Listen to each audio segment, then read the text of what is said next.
Aloha Mavericks from all around the world. My name's Mike Kelly and I'm super excited to bring you yet another episode of Unmapped, a podcast exploring the world through the eyes of remarkable humans on extraordinary journeys. I hang out with pioneers, adventurers and trailblazers from around the planet, hearing their stories and unlocking the lessons learned from a life on and off the beaten path. And just a little bit of housekeeping, if you're enjoying the show, please consider sharing it with your friends, following and reviewing us wherever you listen to it, and check us out on Instagram at UnmappedPod. It would mean the absolute world, and I guess you get to come and hang out, which could be fun. All right, let's get into the show.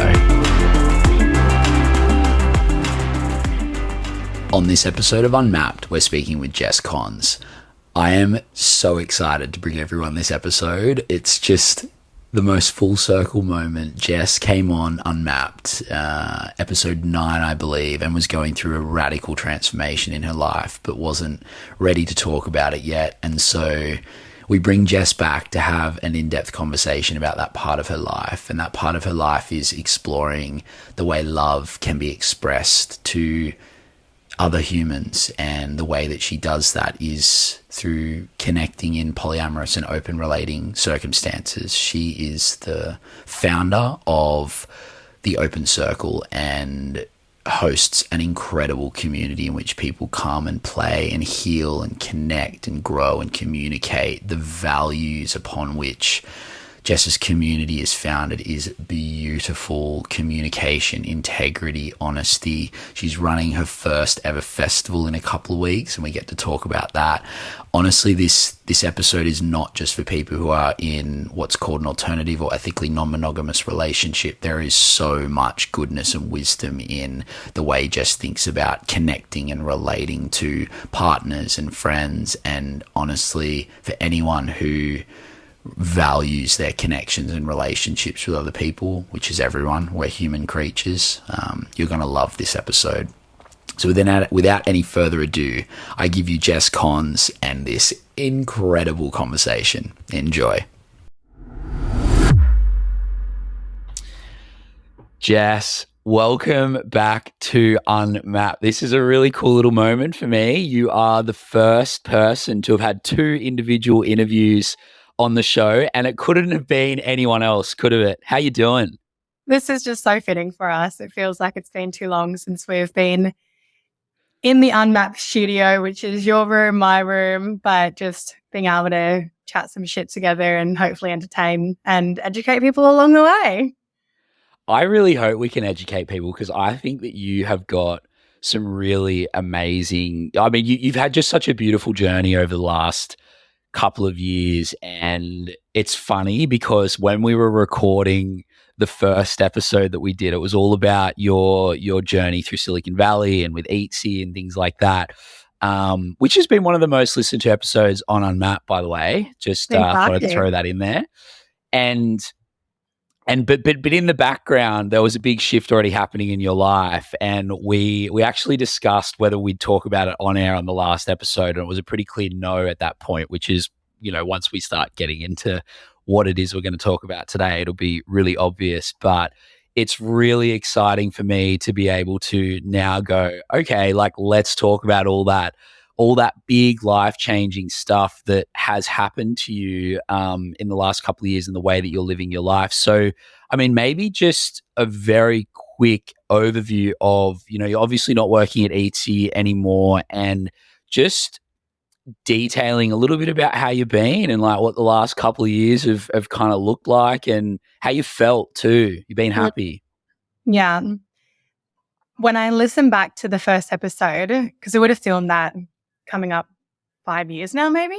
Do you reckon that's how long ago it was? 2021. 2021. Okay, 3 years ago. Man, see, it feels like 5 years. It feels like a lifetime. Wow. Yeah, it really does feel like it was 5 years ago. I have had so much change in my life since then. I listened back to that episode and I listened to a version of me that I'm so bloody proud of for going and doing the things I did. I took a shot in San Francisco, spent 6 months living over there in the big leagues of startups, accelerator programs, investors and all of that. And that version of me is still so integrated into who I am. But what I do on a day-to-day basis now is so vastly different. So it's interesting listening back because I feel a deep connection to her and that version of me. But also anybody that has met me in the last 2 years would never have really met that version of me, or never, unless I choose to speak about it, would never know that that part of my life existed. And I actually don't speak about it that much anymore. So I've had people listen to that Unmapped episode and have said to me, like, I had no idea you did that. Why have you never told me that? And it just feels like, I say now it's like a huge part of my life, but it feels like one of the least interesting things about me now, because I feel like I've done so many more wonderful things since then. But yeah, life has changed as it does for everybody. And I'm glad that there's been evolution in the last few years, and it's brought a beautiful sense of peace to my life, because I have such a beautiful work-life balance now. And I just never had that before. And I know people talk about work-life balance a lot, and it means something different to everyone. But for me, as such a free spirit, a free soul that has always gravitated towards entrepreneurship because of, the idealistic version of freedom that you think you'll get. The freedom that I had then is very different to the freedom that I have now. Yes, I worked for myself and I got to call the shots at the end of the day, but I have so much more time to just be still and prioritize things in my life that aren't just work and my business. And yeah, when I stepped away from Etsy, that was a real difficult point in my life, because so much of who I am and so much of my ego was attached to the title of an entrepreneur. And when I stepped away from that business, I remember just feeling so lost and disconnected from myself, because if I couldn't say that I was an entrepreneur anymore, then who was I? And it took me a lot of soul searching to find the answers to that question. And I'm so glad that I had that time and space to do that, because I've never felt more alive and connected to my soul now than, I never would have thought I'd get to this place so quickly, but with a lot of time and space and connection through modalities that helped me get there. I'm so grateful to everything that helped me get to this state of peace that I feel now. And of course, I'm still in the human experience, and there's days that, kick my ass. And I'm just grateful that now when that happens, I feel like I've got a stronger foundation to come back from than the younger version of me that you interviewed 3 years ago. Yeah, it's funny. I remember you going through this with Etsy and how happy you were afterwards, just working for DC and just being able to just be like, whoa, wait, you mean it finishes at 5? What? Having that balance back in your life, and also not so much not the pressure. There's a lot of pressure running a startup with particularly when you're backed by VCs or angels. I was actually going to ask, what was it that helped you, that letting go of that entrepreneurial identity in a world full of kind of bravado around the entrepreneur is a big thing to let go of? One, because it is so core in your identity, but two, it's so core in what people perceive as valuable in an identity these days. It's a big journey to let go of. I was going to ask, what was the key moment or modality or thing that helped you move through that, or maybe not even a modality, it might even just be finding something else that you're passionate about or whatever. So I was divinely connected to a woman who does high performance coaching with a lot of professional athletes, and she was way outside of my budget, especially considering I just closed my company. And honestly, like you said before about finishing at 5 o'clock and that being the thing that felt different, what felt mostly different was just getting paid. I remember when I first got paid that first week, I was like, is this Monopoly money? This doesn't feel like real money to me, because I just had not valued my time for such a long period of time. So in this mindset of money feeling not real, and seeing that this woman was a lot of money to work with, I ended up doing an exchange of services where I helped her with her social media, because some of my background is I ran a marketing agency for 6 years. So did a lot of social media consulting, and it was a beautiful exchange of services. So I helped her with her social media marketing, and she had a few sessions with me around high performance coaching, and we really just narrowed in around like what this next chapter of my life was going to look like, and having her break it down to, you know, bite-sized steps of like, this doesn't have to be what you do in 5 years. It can be literally what you do in the next month. And if the next month is you finding a stable, you know, sense of stability with getting paid, you know, having the pressure off your shoulders of running a team and having somebody else, you know, do those things that you're used to doing, and you just get a chance to breathe, like, do you think that would feel healthy for a month? And I was like, it would feel beautiful. She's like, do you think that would feel healing for, you know, 3 months, 6 months? And I ended up getting to a place where I was like, I could see myself doing this for even a year just to find that sense of stability again. And I remember saying to me, like, nothing worth creating comes from the place that you're in right now. Like, you're in this like reactive state of what's the next business? I have to be an entrepreneur. She was like, your best business does not come from this headspace you're in right now. You need to find your sense of peace again. You need to reground. You need to rebuild your just like personal life. Beautiful. And find like who you are again, so that the next thing that you build actually feels in connection to you and not just reactive to needing to be attached to this title. And I remember her saying something as well that really stuck out to me and has stayed with me to this day, which is like, humans are not made of concrete. We are not concrete. Like, we are constantly in flow and evolution. And the decision that you make that could be your life for the next year might look very different in a year's time. Like, see this as a stepping stone to the next thing that you feel more connected to. And it doesn't have to be the dream job. It doesn't have to be the thing that lights your soul on fire. It can just be the thing that pays your bills and gives you a chance to breathe. And that was huge. Like, it just gave me permission to just be like, you are still successful, even if the success looks like just giving yourself time to just come back to yourself. So important. It is so critical. And I mean, I think a lot of people, this has been something I've been thinking about. I mean, literally just before we came on air, I was telling you that I've been becoming much more of an introvert lately and learning how to tell myself it's okay to be an introvert, because normally I'm all over the shop and hanging out with everyone and doing this and doing that and the life of the party and all that. And it's just being able to slow down, find stillness, very different sort of situation. But being able to tell myself that it's okay to just be still and give because the one thing that I really heard from you that you didn't say then was that your nervous system was just absolutely overloaded. Totally. Yeah. Yeah, absolutely. And I feel like a huge part of that as well was grieving the loss of two very big things, which was my sense of identity and a business that I just spent 4 years and so much money trying to find what I thought success was. And to have that come crashing down was like, it was so necessary to grieve that.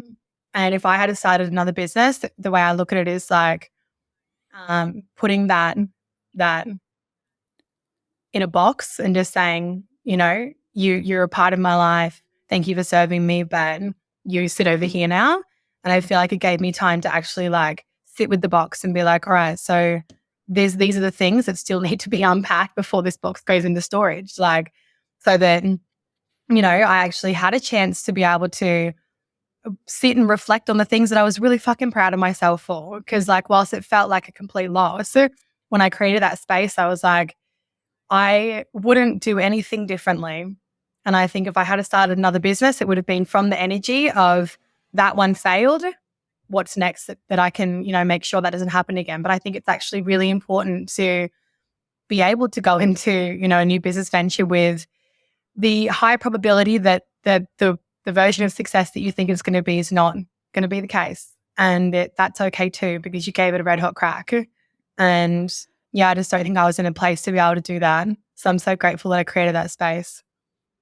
Yeah, that was I was going to come back to that, so I'm glad that you brought it back up. The opportunity to take a pause and reset the nervous system, get paid a wage, be able to spend time connecting with friends and family and develop. And this was something that I know. I actually specifically remember a conversation with you where you were saying that you were just so happy that you could have an opportunity to just decompress and spend more time building connections in Sydney and like working on your relationships with your friends and things like that. And, you know, building a really beautiful community of people around you in Sydney. Um, and I suppose that fits in well into the next business, or the next project that you did work on. And it does, when you talk about it like that, feel like a little bit of a premonition or a bit of a prophecy, you know, that high performance coach telling you that, you know, when you're ready, it will come from a better space. It will come from a space of, this is something that I just want to see alive in the world, and not from a space of, well, the last one failed. Well, now I've got to get back and show people that I can do this. So I need to figure out what the next thing is that I can do that will succeed. And it becomes not even really about the thing that you're building anymore. It becomes about the way that you're perceiving yourself, or that people are perceiving you. And so from that space, or from taking that space, the entrepreneur never left, but she just needed the next thing to wrap her little mitts around. And I guess it came very organically, didn't it? Very organically. I mean, obviously now you are the founder of the Open Circle, which is an incredible space that you create for people, and has turned into something that you've been able to make your life. And there's now so much stuff going on around it. This is a big, tell us, the journey to the Open Circle is a big question. You know what? You're really good at this. I'm gonna let you frame this. We're gonna get to the Open Circle, but in order to get there, I feel like we need to talk about how you've been relating differently in your connections with people, and the way that you look at the world of romance and dating and things like that, because that's become such a big part of your life. So I want to hear more about, I want to hear about Jess's journey into what became the Open Circle, but from a personal side, before we get into how it became this, you know, what it is today. So would you like to just go a little bit into, well, a little bit or a lot really, into this journey? I mean, it's probably going to be a lot. Yeah, well, there's a lot to share. And I think that wraps in a nice little bow that I think a lot of people that have dated me before would say that I'm a lot.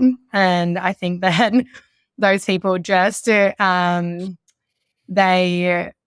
had not yet met somebody that loved the way that I love. And I'm so grateful to have found this in my life and found the words to articulate this, because for a long time I felt like the way that I loved people was very, very different to the way that we're taught to love, in a very monogamous sense of you choose one partner and that person becomes your everything. And I've never felt connected to that. And I remember feeling for a long time that I was broken and that I just wasn't capable of being able to hold a relationship in giving somebody that sense that they are my everything. And I know for a lot of people that is what they need in relationship, and we can psychologically deep dive into whether or not that's healthy attachment or if that's like anxious attachment. And for me, it was just like much more that model just was not applicable for the way that I wanted to be in relationship. But I did not have the articulation to be able to speak to that, and didn't have the words to speak to that, because it's not spoken about a lot that there are other ways to love. And when I moved to Sydney, I see this as, again, like there is no coincidences in this world. It feels very, it was a divine intervention that the universe brought into my life of, here's a real life example of somebody living in your house that is choosing to love differently. And this beautiful human, it was in a polyamorous relationship. And when he first started telling me about it, it was like, I'm sure everybody's had these moments before where you just dots start connecting and light bulbs start going off, and you just feel like someone's speaking to your heart and your soul. And I remember like being so curious about it that I was like, can you, what's a good book that I can read? Like, I don't want to feel like you're just like, now my teacher. Like, I feel deeply connected to this. Can you please recommend something that I can go and like spend 15 hours reading? And yeah, I invested a lot of time in reading books around non-monogamy, polyamory, and just every word feeling so deeply connected to this way of loving that for a lot of people has created a sense of identity for them in a way that I would like to compare as not just a lifestyle choice, but actually part of who you are. So there are people that date non-monogamously, and it is very much a lifestyle choice. It's like depending on the stage of life they're in, they choose to be intimate with other people, whether emotionally or sexually. For me, I see it like it's a part of who I am. Like this, it feels for me is closely linked to the way sexuality would feel. Like if somebody said to me, you can only love the opposite gender, that would feel so repressive to me. It would feel so innately wrong to choose one gender when I have a lot of like love in my heart for both men and women. So even in that sense that for me, I was like, okay, so if I don't only feel emotionally, sexually connected to men, I feel that towards women as well, then if I am now choosing a monogamous relationship, really I do have to pick one. So that even in itself was just like, well, this is another reason why this makes sense to me is I get to choose both. And then that expands even more to like, I get to love somebody in a deep way. And that is like soul, heart, emotional, connected love. But I also get to feel open to connection with others without that being something that is seen as unethical. And yeah, that was massive for me to just start to have like the words to put to this. And this was 6 years ago now that I found this language and started to experience what it was like to be in alternative relationships. And that has looked, I've experienced every version of that rainbow, I feel. I've dated couples. I've dated people that are in primary partnerships with other people. I've had other relationships where I had just a primary partner myself, trying very hard to gear us towards what I didn't know yet was polyamory, which was what I felt more connected to. We started that relationship off as more of a lens of an open relationship. So for people that aren't, as deeply across this, polyamory is deep, like heart-based love connection with more than one person. So you could have 2 primary partners, for example, or 3 primary partners where, of course, each partner plays a different role in your life. As human beings, we're all individual in our own ways. But those relationships, there's no hierarchy. And then open relating, which is more like I have a primary partner, but we can, experience intimacy with other people, but those people would never progress towards something that feels close to what we have together. So we started this relationship off with more of a lens of just open. And I realized pretty quickly that for me to want to be sexually intimate with another human being, my heart needs to feel connected to them. And that really goes against the way of approaching open relationships, because as can be seen as quite a threat. If I let this person see your heart, then what if you choose to be with them and not me? What if they become a primary partner and I'm no longer that in your life? So yeah, that was a difficult relationship. There was a lot of love there between us, but not a lot of compatibility. And I'm really grateful to have gone through that relationship to really solidify that my heart is far more connected to polyamory than open relating. And yeah, I guess like, where do you want to go from here? There's so much more I could talk about, but I think that gives a bit of color to the way that I found myself in this world and feeling, a very deep connection to it.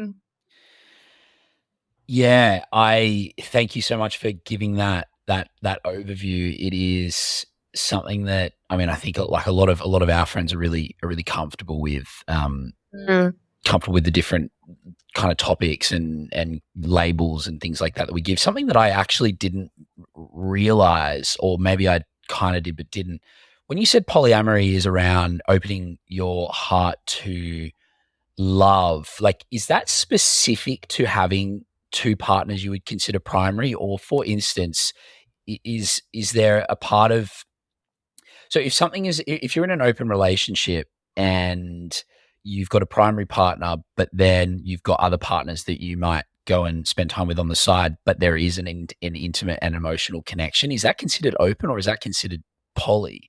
Or is poly where you've got those two or multiple kind of labeled partners? Or is it as soon as you're as soon as you've got multiple partners that there is a sexual and emotional connection with, is that considered poly, regardless of the level at which you are with that person? Because that's something I actually don't know. Yeah. So the way I see it is open relationships very much have a ceiling on them. There's a cap of like what two people feel comfortable in the third person getting to. So for example, I'm happy for you to be intimate with this person. I'm happy for you to go on dates with them. Of course, I want you to like get along with the person. But as soon as it starts to get to a loving, like connected relationship that starts to look close to ours, there's a ceiling on that. Like, I don't want you to go past that. Whereas polyamory for me is like, there is no ceiling. Like, you could choose to have children with that other person one day. You could choose to marry both of us.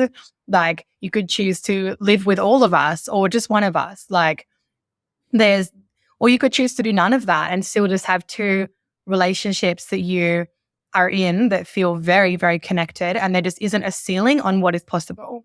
And there are polyamorous relationships where people have hierarchy. Hierarchical relationships I've never felt deeply connected to, because I think I've been on the receiving end of that, where I've been told that I was somebody's secondary partner. And for me, that felt like telling somebody that they're not in your top five friends on MySpace.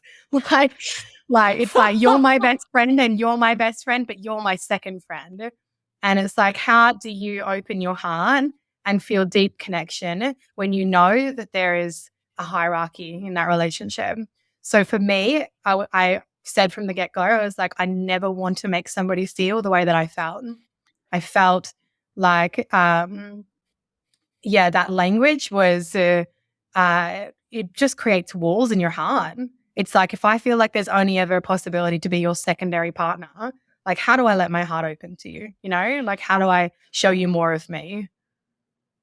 Yeah, it's so funny. I just caught this really interesting distinction around what being a part of the open circle really has shown me, and what I guess the masses or the broader kind of narrative around open relationships and poly, I feel like they're very different. So I might just get you speaking to this. I just noticed that everything that you're talking about here around being poly and open is around love, connection, being able to give all of the love in your heart.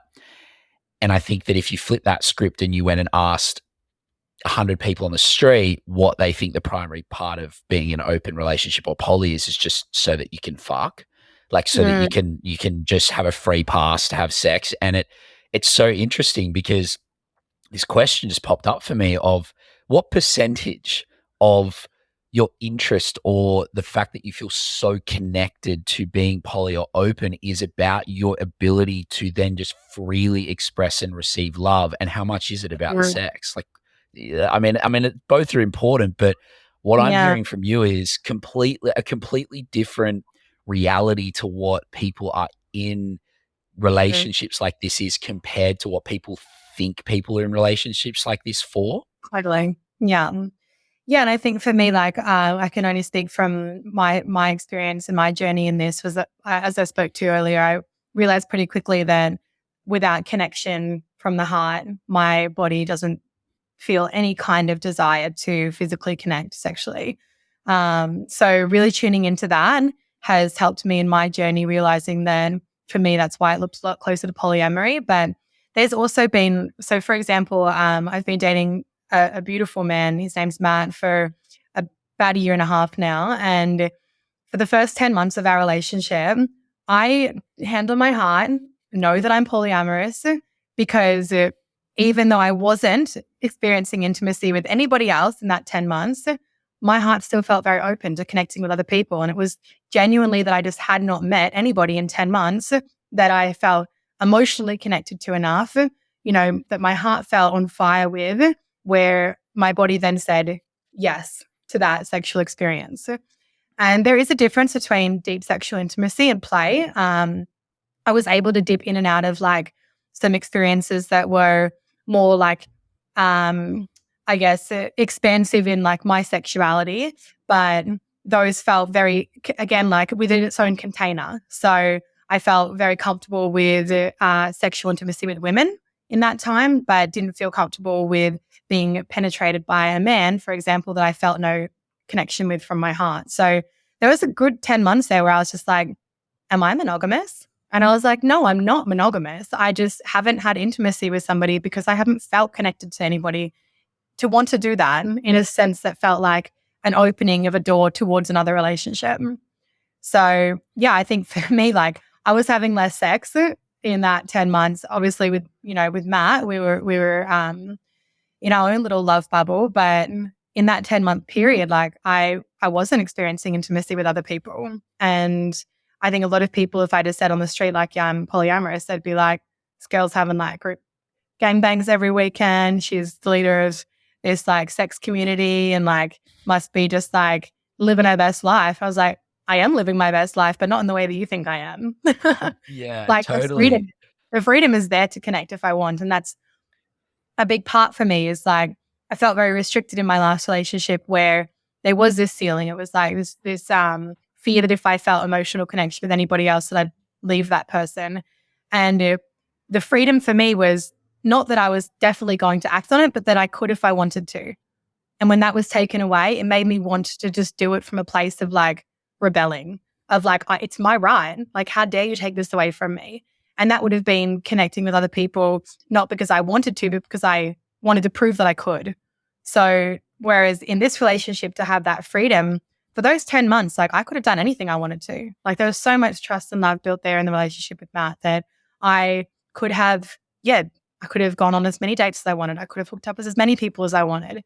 I had that freedom, and therefore it came back to me as a place of, well, I had this freedom, do I actually want to pursue this with anyone right now? And the answer came back as no, most times. So interesting, from my own personal experience, that freedom piece is really interesting. I mean, and for the listener that doesn't know me that well, like I'm, kind of on the fringes of this of one Jess's community, but more broadly, like the E&M space. It is something that the values of E&M really pair with me well. I don't know whether I would end up being in an E&M relationship or anything like that, but I'm not right into it. But something that felt really pertinent for me in a past relationship that I was trying to open up was that I wanted to have the opportunity and the freedom to be able to explore a connection within the frameworks and boundaries that were agreed within the opening of the relationship. It's not an open slather. I've always said the part I love most about open relationships, or the idea around E&M, is that it's just throwing the traditional relationship kind of structures out the window that you never decided on. And then with someone who you're in love with, you just sit down and go, what do we want our relational boundaries to look like? And I love that. So it's important to say, like, it's always within agreed sort of boundaries or non-boundaries, if that's the agreement, which is a bit more poly. But when I was trying to open this up, I noticed within myself that I wasn't opening it up because I wanted to go to sex parties every weekend. I don't want to go to sex parties every weekend. It's totally not my jam. Like I freak out, like it's a lot for me. I don't want to do that. And I don't want to be even going out every weekend or going on 3 dates a week. It honestly would have been more like once every couple of months, I would have just met someone cool and something would have happened. And I just wanted to know that was there to like, and that I could do that without really hurting someone else or without being unethical. And so that piece around freedom is is like a two-sided coin. It's important for yourself to know that that freedom is there, but then the other side of the coin is it's very much about knowing that you're not going to hurt someone in having that freedom too. Yeah, absolutely. And there's still ways that in an open relationship or a polyamorous relationship that people can act in unethical ways. That's a whole other podcast in itself. But I like to talk about it as like the agreements that you co-create with that person. Like you said, you kind of throw that script out of what a traditional monogamous relationship would look like and say, what do we want to co-create together? What works for both of us in order to thrive in this relationship? And something that Matt and I landed on pretty early was really the only agreement that we have to each other is, does this decision that I'm about to make bring me closer or further away from my partner? Closer to or further away from my partner? And that takes a lot of trust to have that be the only agreement. But, if that's ever in question of, is this decision I'm going to make bring me closer to Jess or further away from her, there's always a conversation that we have of, this is the thing that I'm feeling drawn to, connected to. And I want to know, like, do you feel like this is something that will,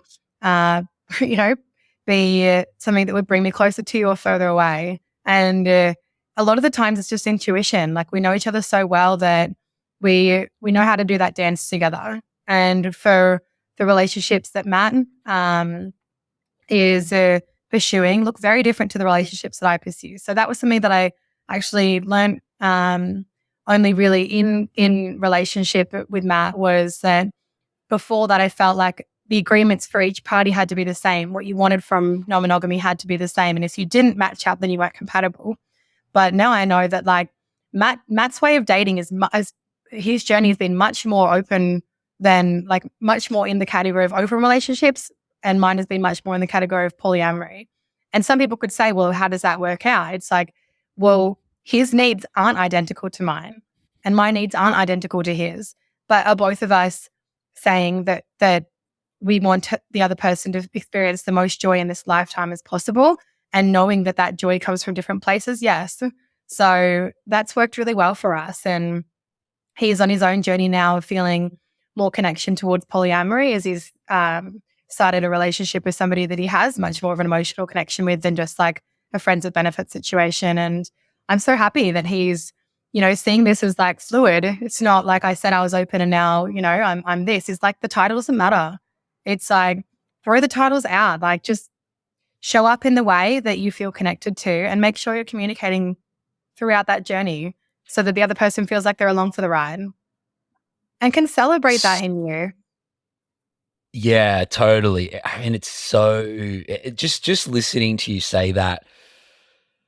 I mean, it's you're a very special human being, and it's so beautiful to watch. Like, I remember, and this is a little bit less wholesome than the situation you're talking about now, but I remember a conversation we had a couple of years ago where we were talking about, your journey into this and how, and one of the things that you really loved about it was that if someone that you were dating went on a date with someone else and ended up jumping into bed and having some fun, you could then the next day be like, what did they do? What did you like? Can you show me what like, was there something there that I can learn or something like that? I remember just looking at you going like, this chick is a fucking alien, man. Like, I just like to feel so like, I wasn't really, but we knew each other quite well, but just the ability to have absolutely no insecurity in order to be like, oh wow, like, you really like the way that she did that to you, like, can you show me, or like, can I maybe go for coffee with her and like ask her about like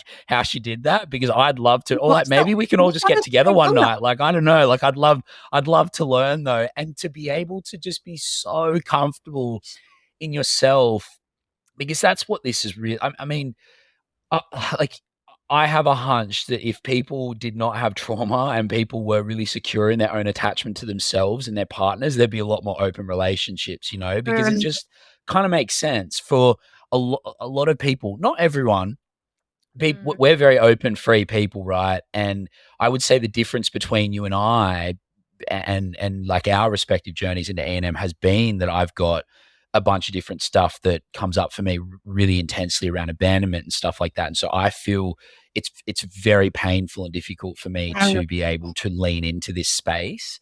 Yeah. But there's this beautiful thing that you do where you just it's kind of the same thing. The amount of security required to look at someone else who's a partner of yours going out and dating, maybe you could I mean, I don't even know what the number would be for Matt, but like you could be, let's say, just even 8 people. That's just a random example.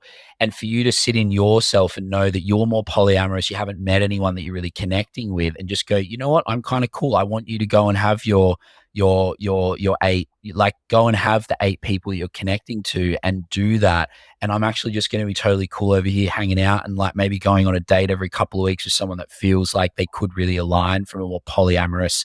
That's not an easy place to be. And that again is, I think, why people don't get that people's needs are different and therefore the boundaries are different on either side, because they can't, it's like very difficult to handle that. And so take everything I just said, I'm going to leave a question with it as well of, there's a big piece around insecurity and trauma and abandonment and difficulties to discuss here. And so maybe using this part of the conversation as a springboard to go into times when people should be maybe careful around thinking about open relationships and doing the work required to be able to be in one. Yeah, absolutely. It's a beautiful segue into this. For me, I learned that it doesn't matter how long somebody's been doing this for. It doesn't matter how many books I've read, how many podcasts I've listened to. If you want to be in this space with your heart, your soul, feeling deep connection to it, the key ingredients that I think make somebody thrive in this space is a deep sense of self, like that self-awareness of what your triggers are. Because and what your trauma is. Like, you find me one human being in this world that has no triggers and no trauma. It doesn't exist. But the level up to that is the self-awareness of it. So if something triggers me and if something touches my trauma, to be able to recognize that this probably is more about me than the action that's just happened to me. The action surfaced this, but this projection of this then onto that person to tell them that because I'm uncomfortable, they have to stop what they're doing. That is not the way you show up in this relationship structure. Another big part is, so when it comes to the communication style, you really need to be able to self-regulate, take a breath. Like, there needs to be space between action and reaction, and to be able to, again, come back to that self-awareness of like, I feel very heightened right now. Something has been triggered deep inside of me, and I need to find the words for that to communicate in a healthy way before attacking my partner for the thing that has triggered me. So those 2 things are the things I look for in somebody when I was, had my heart open to meeting other partners. Was, I don't care how long someone's done this for. It doesn't matter. Does this person have self-awareness? And how is their communication style? Because those 2 things, I think with those, you can navigate uncharted waters that, yes, it feels so scary when you're used to routine and a pretty little box that most people have their head around of what a relationship could and should look like. But when you start to, open that box and it just becomes like, well, there's no ceiling on this anymore. Whatever you feel connected to, go for it. Like, it's not how it is. It's like you need to take things at their own pace, because every new relationship will introduce something different to your life that will trigger things for you. So I've been doing this for 6 years, and I honestly thought I was immune to jealousy. I really thought I was, until my threshold is high. Like that's, I think, what I attribute this to is the universe saying to me, if you're going to run this community and this is the path that you're going to walk down, it's been pretty smooth sailing, hasn't it? Like, nothing's really triggered you that much. We gave you this person that felt connection to Matt, and nothing. You just felt joy. This person, joy. This person, still joy. It felt like my threshold was so high that it had to be a new relationship with somebody that was a catalyst of of change in my life to be like, holy shit, for the first time, this makes me feel deeply uncomfortable. And that for me was transformational, because I feel like for the first time in my life, I can relate when somebody says to me, I am experiencing the depths of jealousy. I feel it in my body, I feel it in my heart, I feel it in my soul. And before that happening, I could not relate. You know, I could speak to parts in books so where they talk about how to deal with jealousy, but on a heart-centered level, I could not relate. And this now is something that I can say is like, if you haven't experienced jealousy yet, you maybe your threshold is just really high. And if you say that you want to like dive into this, and you know, love is expansive and you have no control over anybody, and you know, you don't own that person, you don't own their heart, you don't own the way that they connect, and you're going to let them explore that freely. Just wait to see what your threshold is, because there is one. I can guarantee there is one, and that's when you have to sit with your shit. And I have sat with some of the deep, dark places I didn't even know existed in me, like really at war with the ego, day in, day out, of is the voice in my head right now what is coming from my heart and my higher self, or is this the ego speaking? And almost always it was my ego saying like just these things that just weren't true, but it felt true. It felt like my right. And yeah, there's so much to that to unpack. But I think that's really important to say that, is that whilst it seems like there's this abundance of compersion that I was only capable of feeling, it took a very unique equation, a very unique collision to happen in my life to be like, oh, fuck, there it is. This is actually big, and this is going to be a lot to move through. And how are you moving through it? Maybe as an addition to that question, let's frame this in the sense of something that I want to ask you, and something that I want to open up in this conversation is, do you think E&M can be for everyone? And the answer to that is obviously no. Some people are just geared, like you're geared for polyamory. Some people are geared for monogamy. And another part of it, a part of this that I want to speak to is, there's a lot of people out there, as I touched on before, that might be, you know, in their value set, might like an open relationship or to be polyamorous, but they are so scared and they have something in their body that is so difficult to process that they don't want to take that leap because they're so scared. I am also of the opinion that there's not always, sometimes it's just not a good idea to be in an open relationship. Sometimes there's something in your body that is too much and it comes up and it's too painful, and they're, you know, like either you might hurt yourself, you might, like verbally, or worse, hurt someone else. Like there's definitely, I suppose, when you talk about the threshold, we're like, you're on the same, like there's a level at that threshold where it's too much and you actually kind of go, there's probably some work I need to do by myself or within a very structured, slow moving E&M connection to be able to open up to this being something that I live my life by fully. Yeah. Is that something that you haven't experienced that, but is that something that you feel like is, I think it's quite common. I think that would be quite a common experience for people moving to space for the first time. For sure. Absolutely. And I speak about this as like, the first time you do this, it's probably going to be like the first pancake. Like, you're probably going to fuck it up and you're going to do a bunch of things wrong. And then you're going to be like, all right, that pancake isn't not going to be the one that I, serve to the restaurant. You, of course, for the first time doing anything, you are going to make mistakes. You're going to do things that unintentionally hurt people or yourself. And a really good radar that I come back to is what I'm feeling in my body, in my heart, in my mind. Is this discomfort or is it pain? And that is a big difference between the two. That's a huge question, Jess. Huge question. Yeah. Because I'm all for discomfort in order to grow. If I can feel like, all right, this feels prickly and it's not nice to sit in and it's not nice to communicate and it's something that's just fucking there, I can feel it, but it's discomfort. When you feel like you are just in pain, there's something wrong. And apply that to monogamy as well. Apply that to a job, apply that to anything. It's like, I'm not just uncomfortable because I'm growing and it's just I'm not there yet. I don't know the tools yet. It's like, no, I feel deep pain in this. And it's like, that is such a huge thing to come back to because only you know that. And I could see signals of that in my last relationship where I was like, this is not discomfort for you. This is pain. Like, this is causing you like deep pain.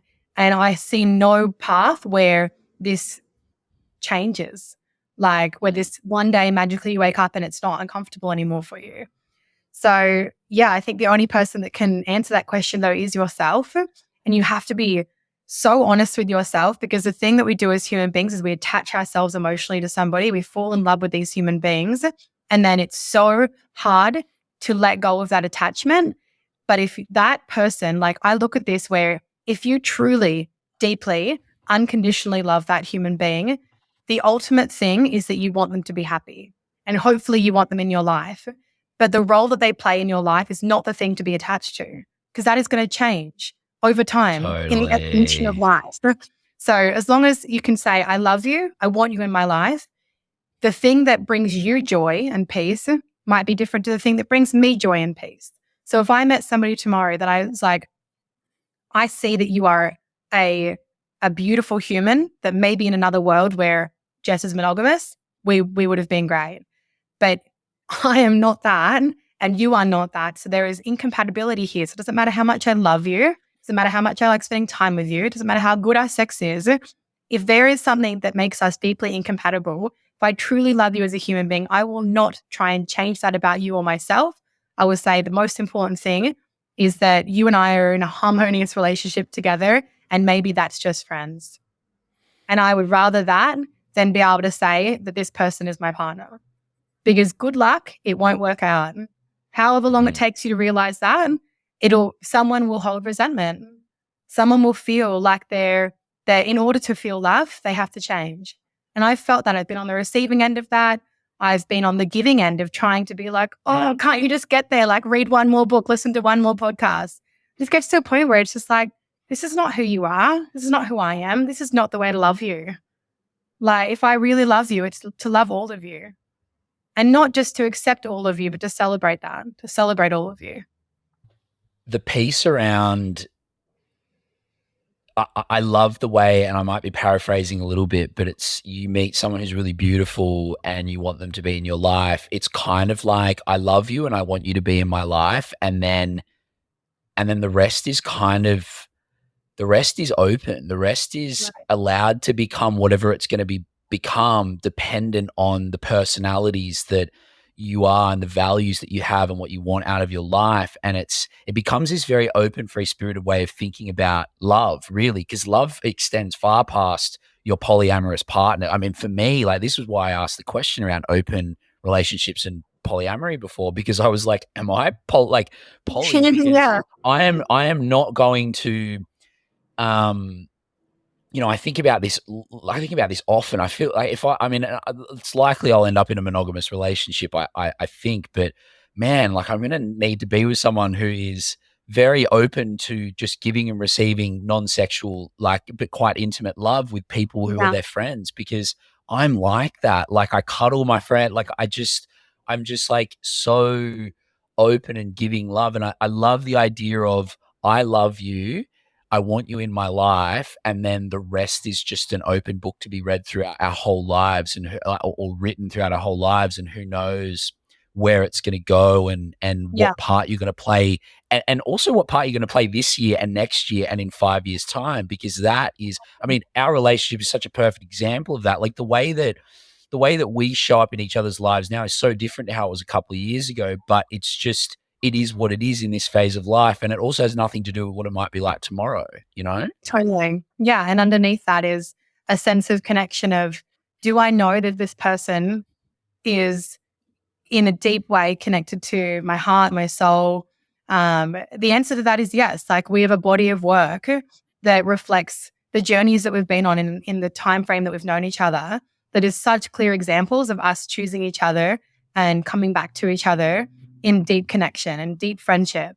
And I think it's just like, it's human nature to want things to stay the same and to freak out when it changes. But it's like, you have to come back to this deep sense of self of, I know that the value that I offer this human being is unique.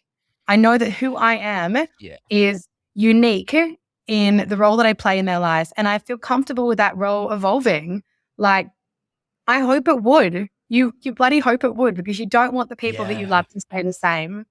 But it comes back to that sense of security of like, do I trust that this person loves me and chooses to, stay connected to me in my life in some capacity? And sometimes that looks like, us seeing each other every single day, if that's the way that the tides flow. And other times it might be you traveling for a year and we don't see each other for an extended period of time. Like, I just think that is such a beautiful takeaway of like, apply to any relationship, whether it's friendship, whether it's romantic, whether it's monogamous, whether it's polyamorous. It's like, people are going to change. The relationships with the people that you have in your life will change. But build the foundation where no matter what that change is, you feel deeply connected to that human being. And there's a body of work to do that. It's so funny because I just realized in this moment now how much of an impact it had on our relationship that I couldn't let go of, like what our relationship used to be. And also, just for context, everyone, I think at one point everyone thought we were dating, but we've never dated. Like, we've never had sex, which people found quite baffling at one point in time. Yeah. It's so funny, just as you said that, like, people don't want that change to happen. That was something that for a long time after like a certain period in our relationship where life just changed for both of us. And I really struggled with, like, I mean, just for context, like we used to be together like 5 days a week, like literally in each other's pockets for about 6, 7, maybe even like close to a year. And then after that, I think lockdown, we kind of grew apart a little bit and a few other things as well. But it was once we'd really kind of started to reconnect after a bit of a period of not speaking for a little bit, I really struggled with the fact that we're having a different relationship. And I think that for a long time after we had reconnected, I wasn't able to show up in a way for our friendship and the love that we have together in a way that was allowing love to flow, because I was kind of pushing back and being like, oh, no, I want it how it was. And that's just, it doesn't work. Like, I mean, I just think that's just such a beautiful kind of example of how this actually applies to friendships too. I mean, we're talking about A&M, and it feels like we're talking about this little niche thing that is so small and it relates to such a small body of people, but really we're just talking about human connection and love and relationships and friendships and the way that human beings get together and kind of enjoy company or not, you know? Yeah, absolutely. And I think, it's funny, like, yes, people thought that we were in a relationship because on paper, what people think a relationship is two people that are physically connected to each other. We'd be very affectionate. We'd spend a lot of time together. And if the only thing that you define as a relationship is the difference of, are we having sexual intimacy together? Like, how shallow is that? What a shallow way to define a relationship. Because like, we are in relationships with every human being in our life that we feel connected to. Like, are we in romantic, like, committed partnership with everyone? No. Those are the people that you like feel that you can see in your romantic like trajectory as like a life partner. So like, I remember some really beautiful advice, I think it was from Esther Perel, where she said, you're going to have people that come into your life that are a beautiful love story.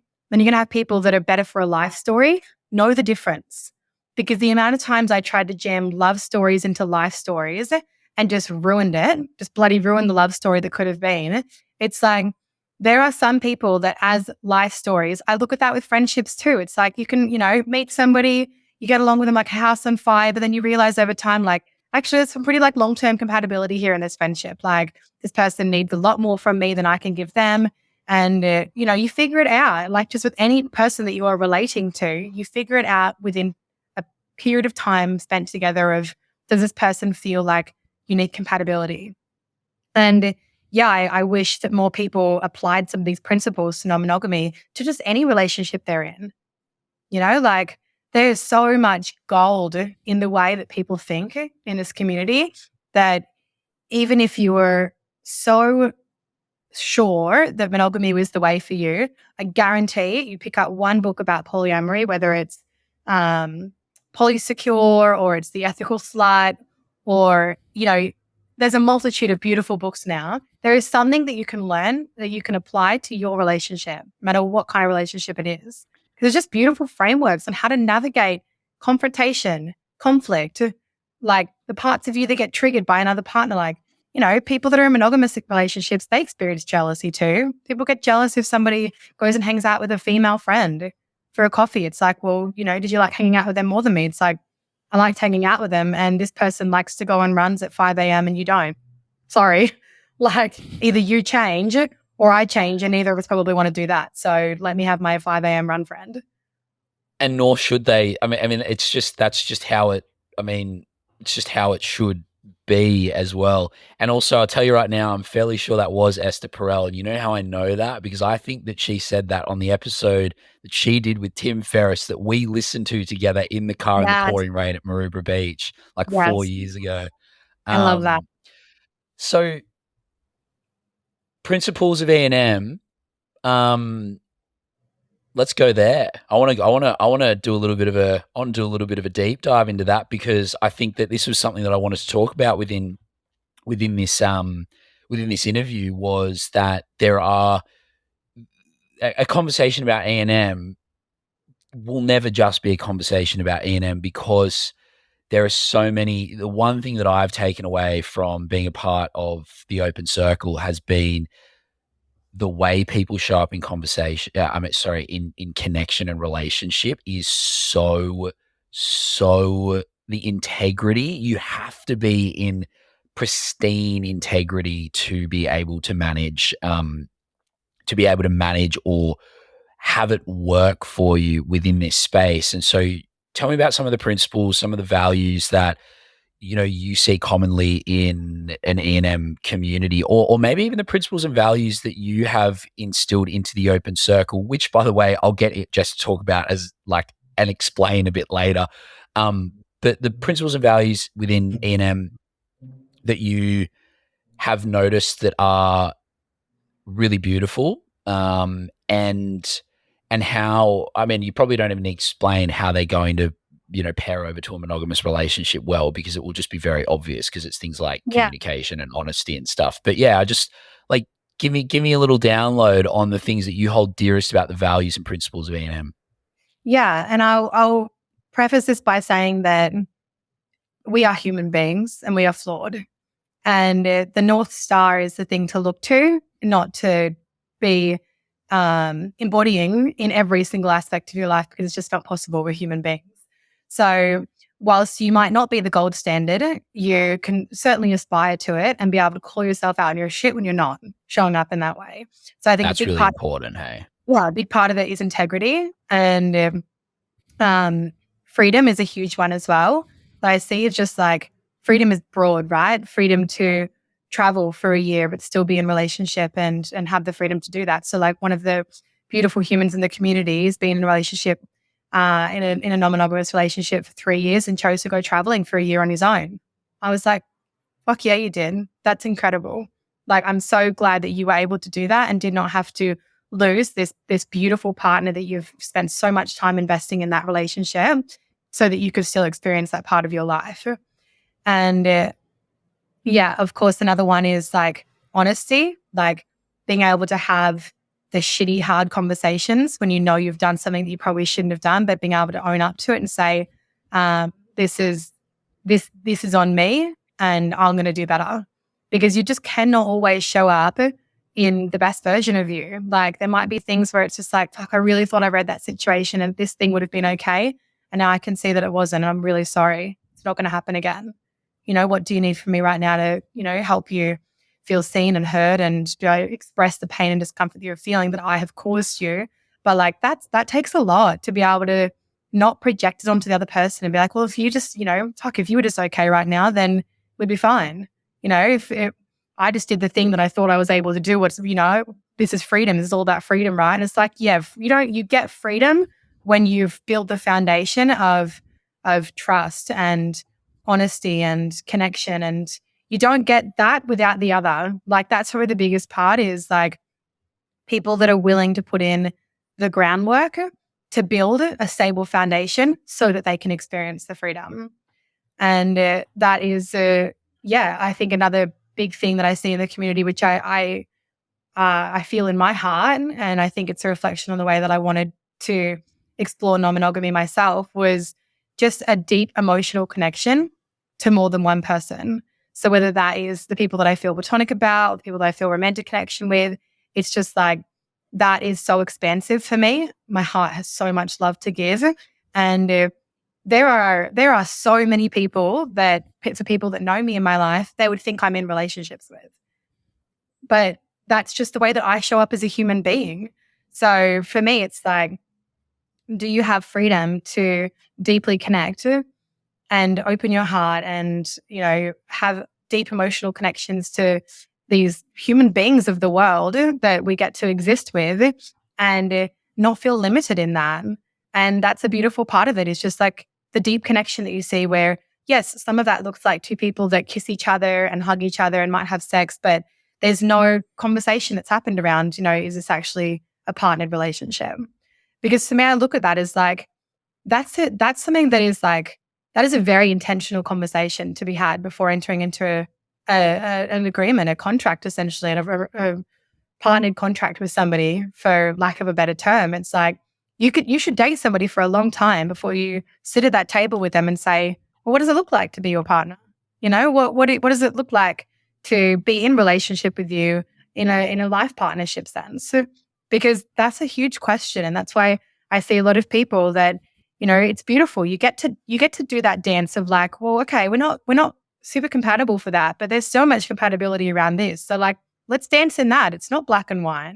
It's not like you're either my life partner or you're just my friend. Like there's so much color in between that. And I think that's a really beautiful thing that I see in my life, in my friends' lives, in the community. It's just so much color in between. All I could think when you were saying that is, and I know you are starting to do this with the circle and the community of kind of running courses and stuff like that, you should just run like a dating course for even monogamous people. Like that idea of dating someone for a long time before then actually just sitting down at the table and going, let's just have a really open conversation around what it would look like if we were life partners, and what do you want it like? It's so obvious when you say it. So few people do it, It's in that kind of way that you've just described it, even, I think that's even something I'm still learning to do at I guess like a higher level, couple of things that just, one thing that just came through for me was when you were talking about honesty and that we're not perfect and that we have this North Star that we ideally live up to. But as human beings, every now and again, we misinterpret a situation or we just get it wrong. It happens, right? People make mistakes, or people misinterpret situations and then make mistakes. The flip side of that, a principle and a value, is forgiveness. To understand your own fallibility is to understand someone else's, and to be able to say, okay, I know this person, we've built this foundation and trust, a mistake was made, they've owned it, they've shown to me within communication that they are, and within their desire to fix it, that I can still trust this person. Yeah. Forgiveness becomes extremely important as well, right? To be able to have an open heart to come towards someone who has potentially hurt you is a big part of it too. Yeah, absolutely. And I think forgiveness and that desire to want to let go of that pain and move on from it comes through a few really important things that you have to see from the other person. Like, is that person taking accountability for their actions? And also, like, something that's a beautiful thing that I come back to is like, this person that I love, do I trust that in their heart, in their intentions, that they did not mean to hurt me? Because the answer to that, if that is no, then you have bigger problems in your relationship.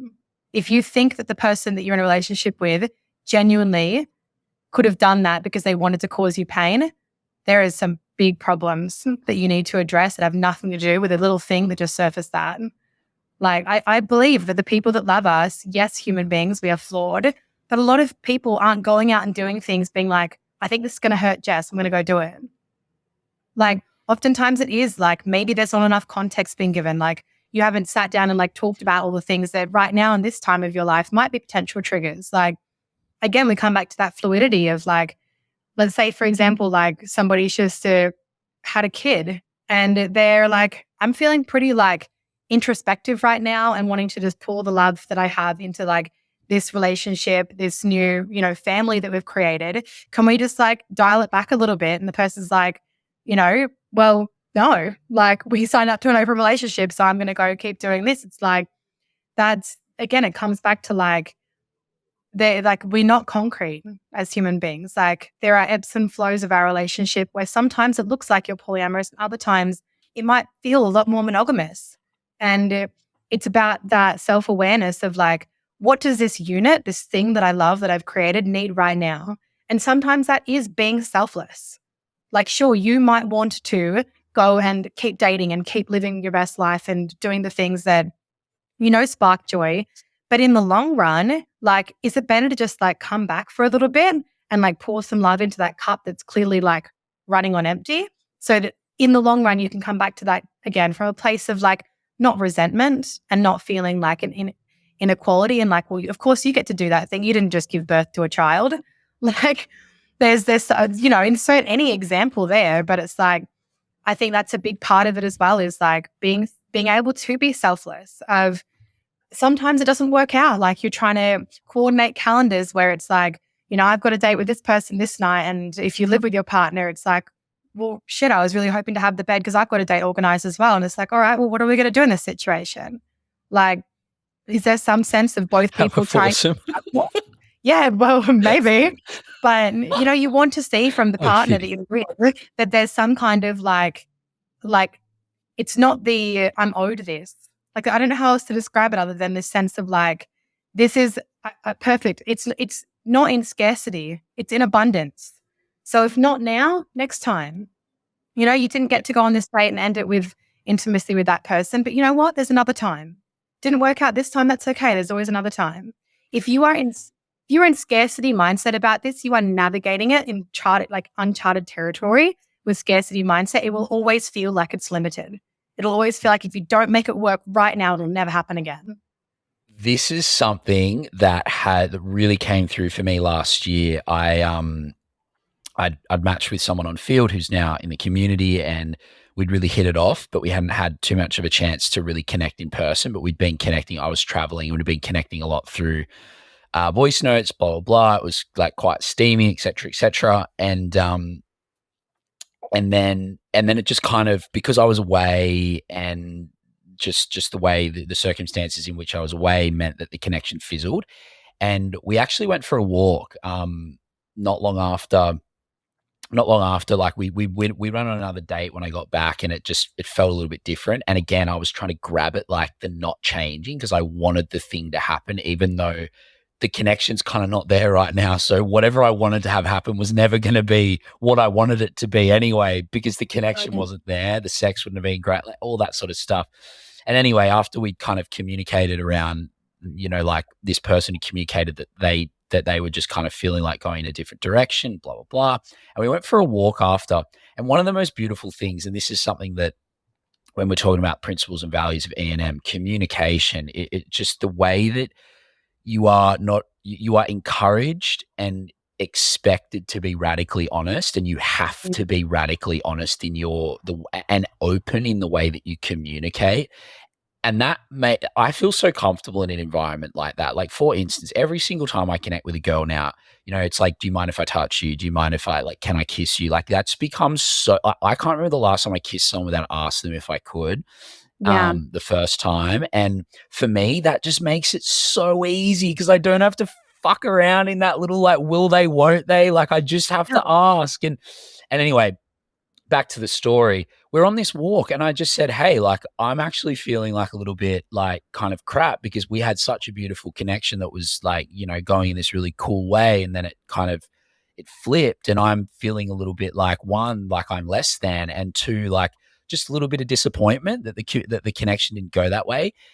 Can you imagine in in a space where that kind of open honesty is not encouraged and a guy is telling a girl, I feel disappointed that you didn't want to have sex with me? Like there's a way that we can turn communication into this high integrity thing Totally. where we can then just have that communication and just and it's because there's no bad energy behind it. It's just like I'm just letting you know how I feel, because even though we're not going to have sex and we're not going to date, we're still in relationship and this Yeah. is still happening. And then funnily enough, like 6 months later, it was like I saw this person somewhere out and we ended up making out and I was like, oh, this is the thing. Like it's you don't need to ever force it or rush it. You just have to be Yeah. open to the possibility. I love you and I want you in my life. Let's see how that goes over the next 5 years. Yeah. Yeah. And kudos to you for speaking to that, because in that moment, I can imagine there was probably a lot of parts of you that are like, oh God, this opens me up to rejection. And, what are they going to say? And I think as long as that communication is coming from a place that feels pure of intention and not manipulated, because it's very easy to use your words in a very tricky way, right? Where you can say to somebody, "Hey, I'm feeling really disappointed that this never went anywhere." And then that person starts to feel guilt of like, oh shit, like it didn't, but like maybe I don't want it to. And then they feel like they have to meet you there in order to not make you feel rejected. But to be able to, wrap that in a the full breadth of, there's a part of me that felt disappointed that we had this chemistry and it didn't get explored. But do you know what? Even as just whatever this is, I'm just really glad that we're hanging out again. Exactly. That, and obviously that was the intention, that was the energy it was setting. Totally. Yeah. Yeah. And I think that's something that is, I have so much respect for the people that I see being able to have those difficult conversations, because it really sucks when you have these expectations of what something could be and it doesn't pan out that way. But to be able to just communicate that and just come back to a place of gratitude for whatever it is, just for even the chance that you got to connect to that human being. What a bloody gift. Exactly. And it's like I wanted to be friends with this person, but Yeah. whilst that disappointment, which like we've all experienced it, like, and this is the thing, just being able to voice this, and I know this is going on air and it's like, but this is I want to be open in the way I communicate about stuff like this, and just being able to say, hey, I just want to let you know, like, I'm actually feeling a little bit disappointed. And the way it was received was like, totally, tell me more. Like, I want to be there and Yeah. listen. And like, and it, Beautiful. and it, we probably wouldn't have been able to then have the friendship that we had or that we have now if I hadn't have said that, because it just would have stuck inside me and been this thing that wasn't Right. able to be aired within the context of the communication or the connection through Yeah. communication, and let it go and open the space and allow her to support me in that, which is like isn't that like is that's the total opposite of how it was growing up for us. Like as a man, you would never say that to a girl. And if you did, it would probably be said with that kind of tone of trying to make them feel bad. Like it just, there's Mhm. such a culture of that kind of thing. And then as a woman, they would probably feel attacked rather than feel like this is an opportunity for connection and coming closer to each other within a certain, within the framework of the connection and where it is now. Yeah. Yeah. I want to stay on communication for a sec because I think communication is an extremely important part of E&M. And by the way, E&M is ethical non-monogamy, if we haven't said that in this episode yet. Yeah. When it comes to communication, I would love to hear you speak about a situation, either new or recent or old or wherever, and it's not actually the situation that I want to hear about, but just in a complication or some form of situation where there's potentially conflict could arise. Tell me about how you would go about communicating and how you would like to be communicated to within the context of a potentially quite prickly situation. Yeah. Yeah. It's a beautiful question. And there's many examples I could use. The first one that comes to mind is so a few of the stages of communication. I spoke to this before around like specifically around like nonviolent communication is being able to say like this is what has happened. This was my experience of this, and how this made me feel, and this is what I'm now feeling as a result of that. And finding the disconnect between you did this to me and now like I feel this way. So as an example, I remember I was at a work offsite and I was meant to be away for 2 nights, and I ended up feeling not well and wanting to come home. So I came home the first night, and I remember calling my partner on the way home and saying like, hey, like I was meant to stay overnight. Obviously I was going to be home for a few days, but like I'm coming home tonight. I'd really like to see you. I'm feeling pretty like down. And they were like, oh, I'm so sorry. Like I've already organized a date tonight. I remember just feeling like fire. I was just like, all of my senses wanted to be like, how dare you? Like you're my partner. I'm feeling like sad and sorry for myself right now. And I remember having to like really come back to grounding and being like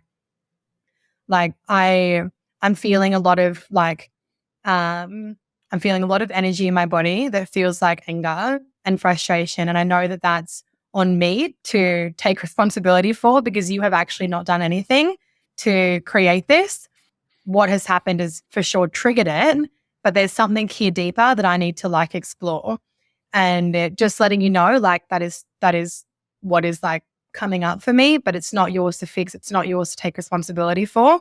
It's mine to sit with. But also, like, so you would actually communicate that to them. You'd communicate that's how I'm. Yeah, cool. Yeah, and sometimes I've been able to say like, and this is the thing that triggered it, and this is where it came from. But sometimes I don't know that yet. I need to like be a bit self-reflective and figure out like where that's come from. And but like to be able to just like ground yourself, and for me, like when you've pissed me off.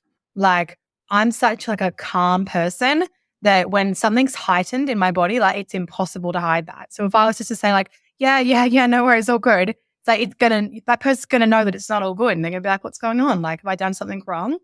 So like the more you can communicate in that moment of like, I'm feeling like this like, intensity in my body right now. It feels like anger. I'm feeling disappointment, and I know it's not yours to hold, it's mine. But I'm going to go away and I'm going to reflect on this. And then you do the thing, you go away and you're like, where is this coming from? And like a big part of that for me early on in my journey was like, I just still felt like I had a sense of ownership over that person. Like their time belonged to me. And I was like, well, that's not the way that I want to love somebody. Like their time is a gift, something that they are gifting to me. It is not something that I have any right over. And if they've made other plans with somebody else, like had nothing to do with the fact that they were on a date with somebody else. It was just that I wanted to see them in that moment. And I had to just sit with that disappointment and be like total radical accountability for the fact that that shit that I was feeling in that moment did not belong to them. And that's, I think, the thing that we go astray in with communication is it's so fucking hard to own your shit. So much easier to say to somebody, you did this and now I feel angry. You did this and now I feel disappointed. Your reaction to the situation is your responsibility. And yes, that person might have showed up in a really shitty way and they might have done something that really hurt you, but that is not the way to help them grow, is to say to them like, you're a piece of shit and you shouldn't have done this. It's like, hey, like this really hurt me. And I know that you didn't mean to hurt me. I know that you love me. But if this was to keep happening in our relationship, I think it would cause damage over time. So I really want to like nip this one in the butt right now, because like this feels like a trigger for me right now, and it might not be in time. Maybe eventually this won't feel like a trigger anymore, but right now it is. It feels pretty prickly in my heart. So this feels like something we might just need to go slow and, like take our time with this one and check in with each other. Like that, it's as simple as that. And it's so hard to do. And I know that because when you're in that moment and you just want to like attack it, like it's so much easier to do that. It's so much harder to just like take a deep breath and be like, what am I feeling right now that belongs to me? The answer is probably most of it. Like most of what probably belongs to you and not them.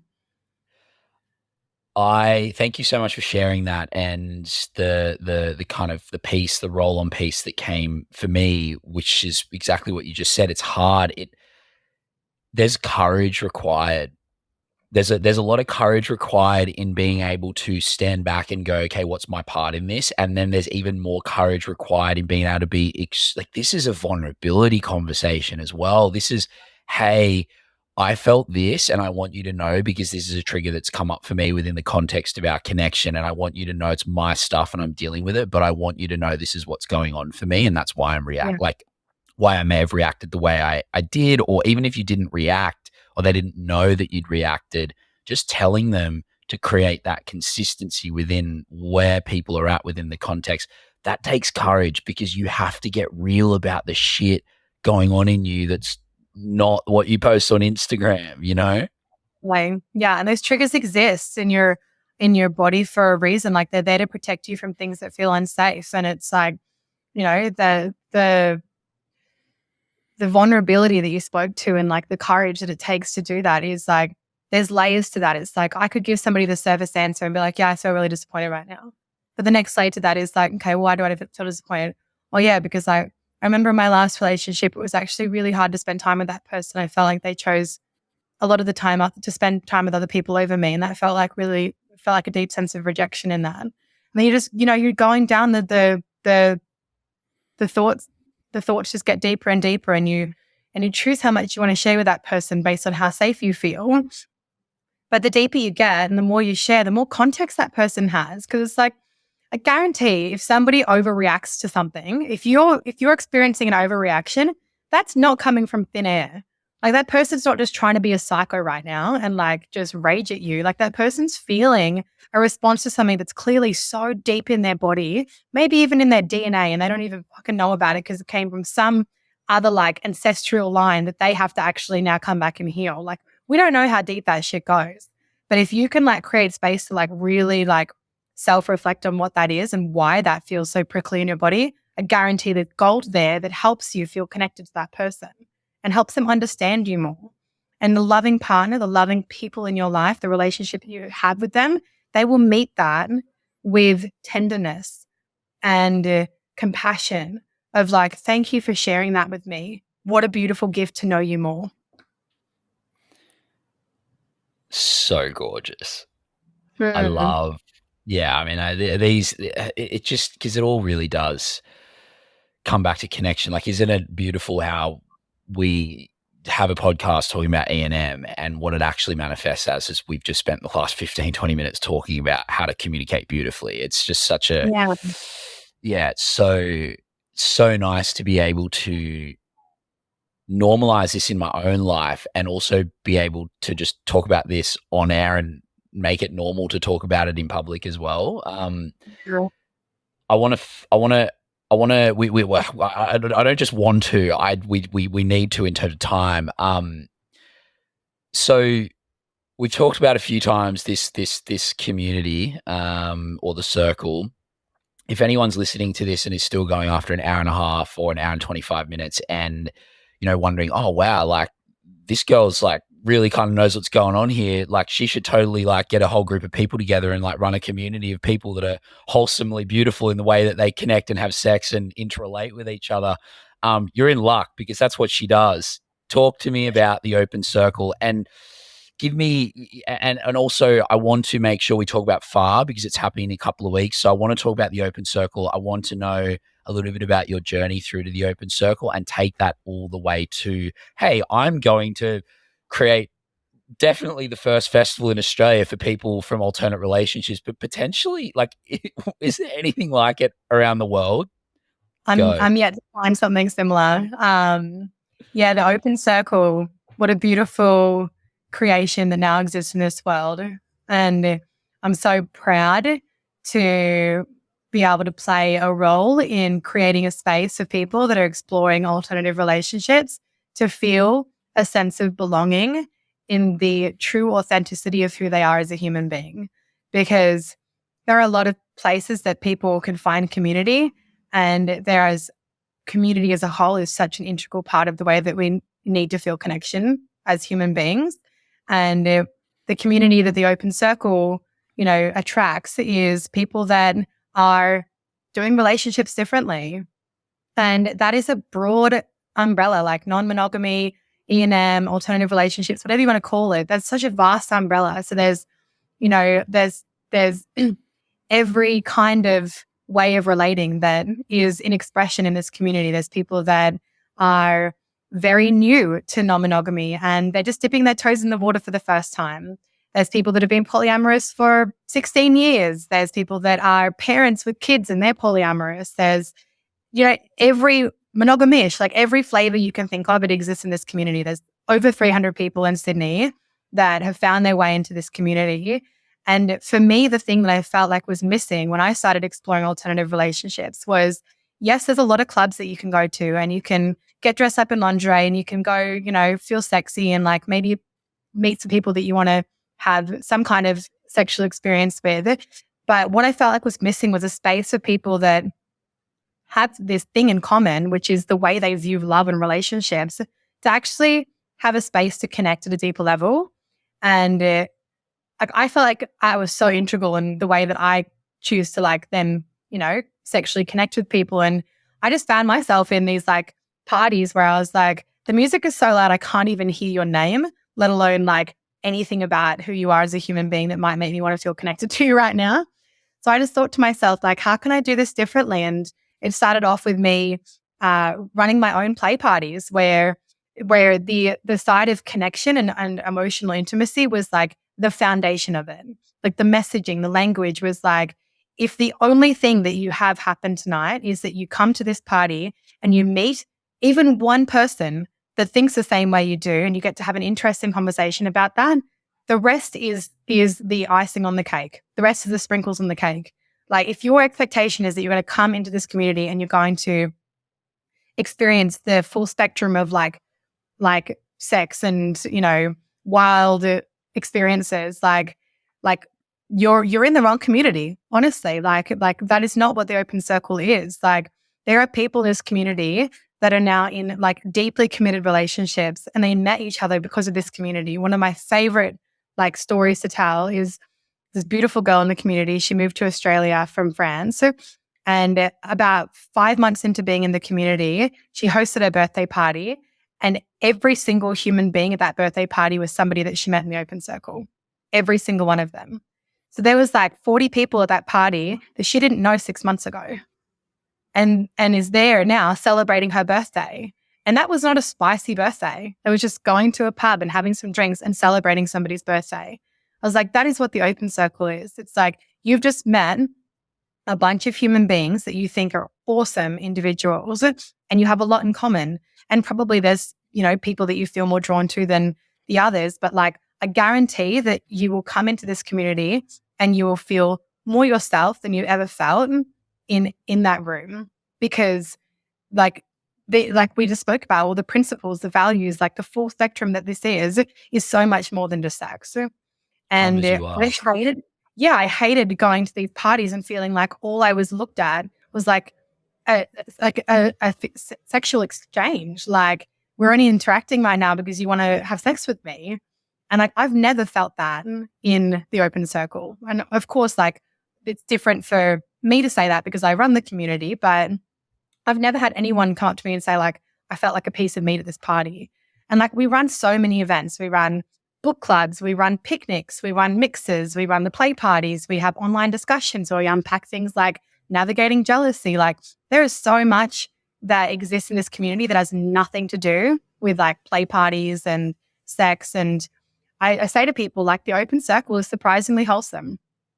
You might get pitched this to a friend of I stumbled across this community and they run play parties and there's a bunch of people that are really sexually open. And then you get there and you're fuck, this is wholesome. This is so wholesome. It's really wholesome.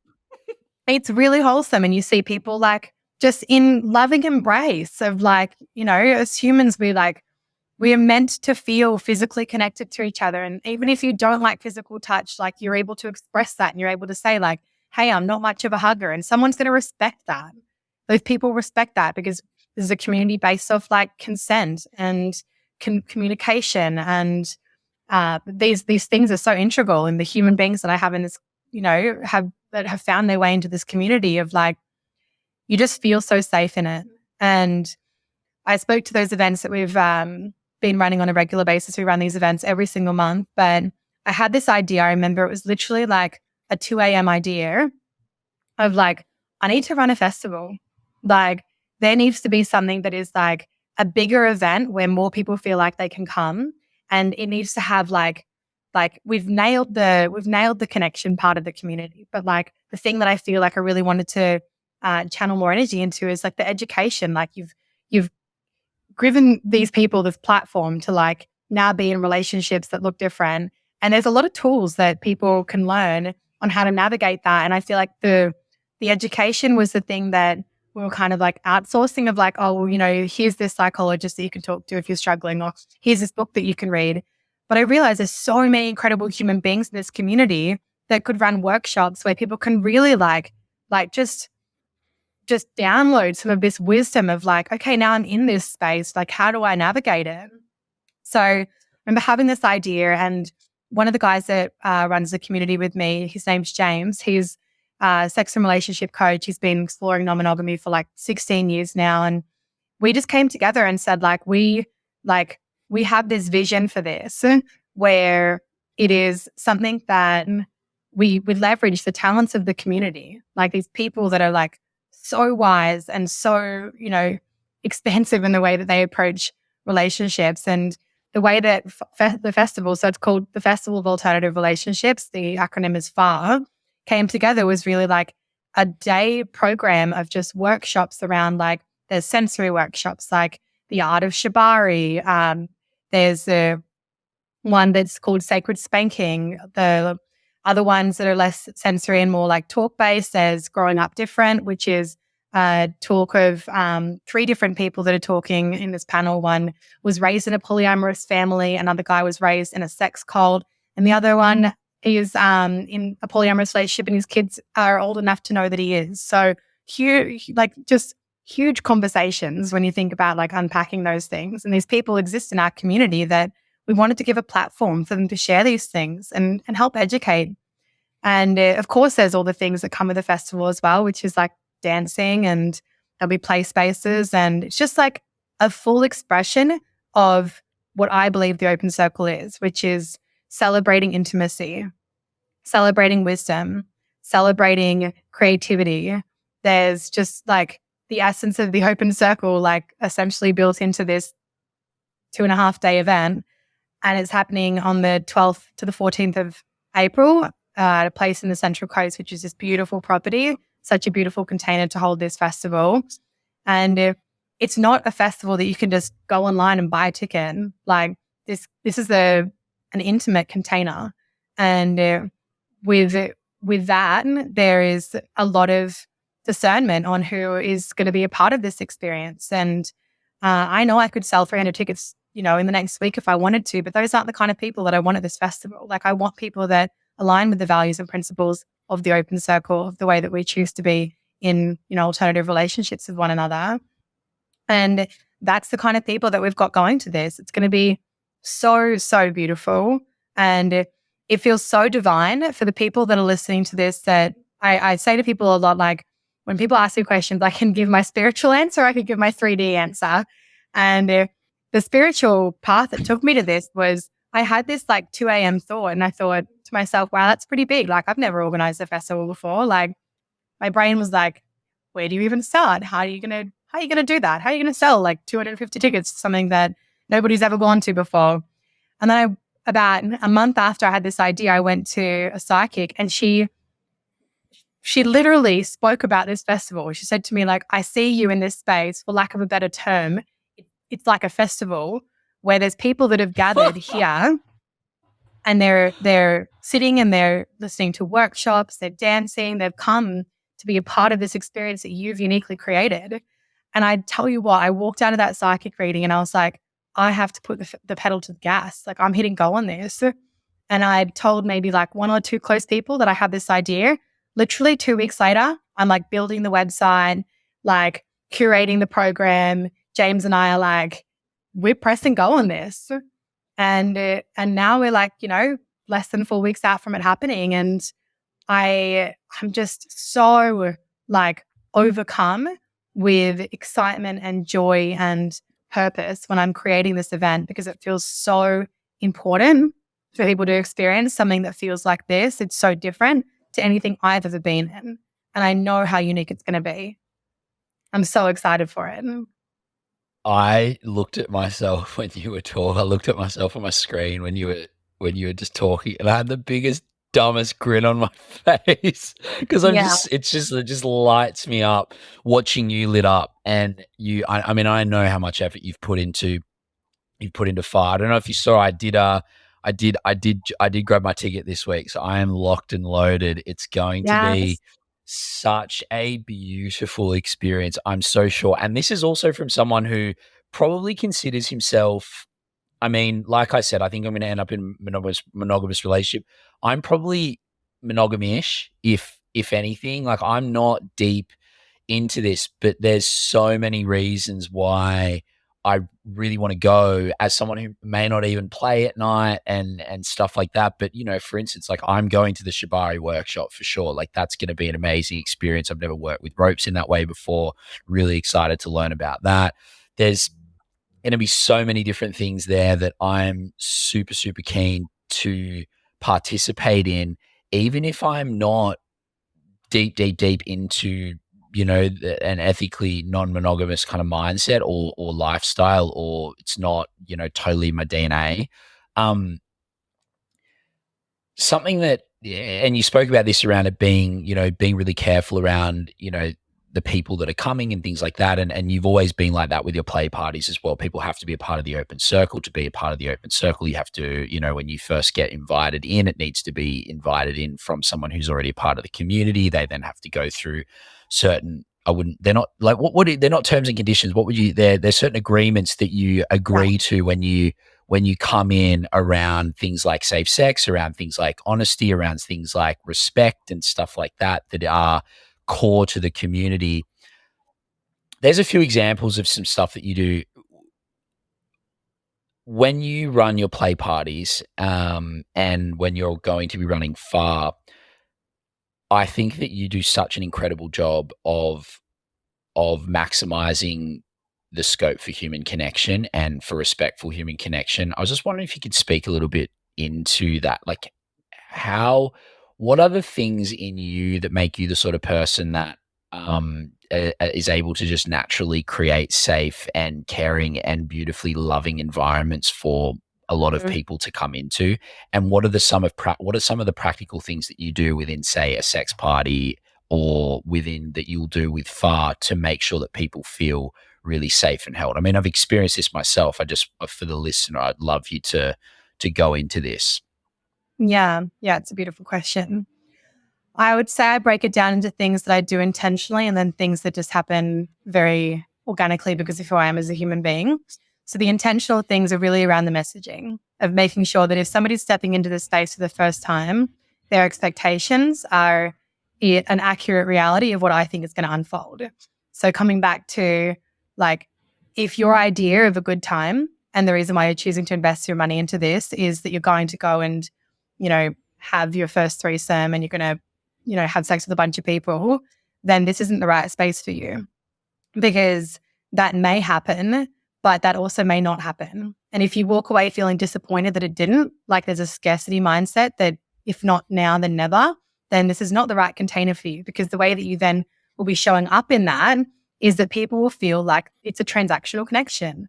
Like the only reason why you're talking to them is because you want to go to bed with them. So around that is just really like the messaging of, again, like the at a base level, you are going to come and meet people that are really, really beautiful, unique, open-minded human beings. And if you then feel a connection that is mutual and you choose to play and explore that, there's spaces for that. There's a bedroom over there. There's a bedroom over there. There's some toys over here. There's some condoms over there. Like, we curate that space so that if people feel that mutually, they can go and explore that. But that is not the reason why you're attending these events. And I can feel that intuitively in somebody. I don't know if it's just a sixth sense in me, but I know when somebody is there because they are seeing people through this lens of like transaction versus just genuinely wanting to connect. And another thing that I really like, I'm intentional about, is the use of substances. Like, I drill down on people, like, we are all adults and we make our own decisions around how much we drink or what substances we choose to take. But you are in a sacred container right now where people are in their vulnerability to, like maybe for the first time experiencing what it's like to have, people having sex in front of them, choosing whether or not they want to do that. You cannot be drunk. You cannot be at a place in your body where you cannot control your response to something. So that's a big part of it as well, is like, choose your adventure, but do it in the way that makes everybody around you feel safe. And if you are no longer in control of the way you show up in an interaction with a human being, then you need to take responsibility for that and like remove yourself from the situation. So I'm really hyper vigilant about that.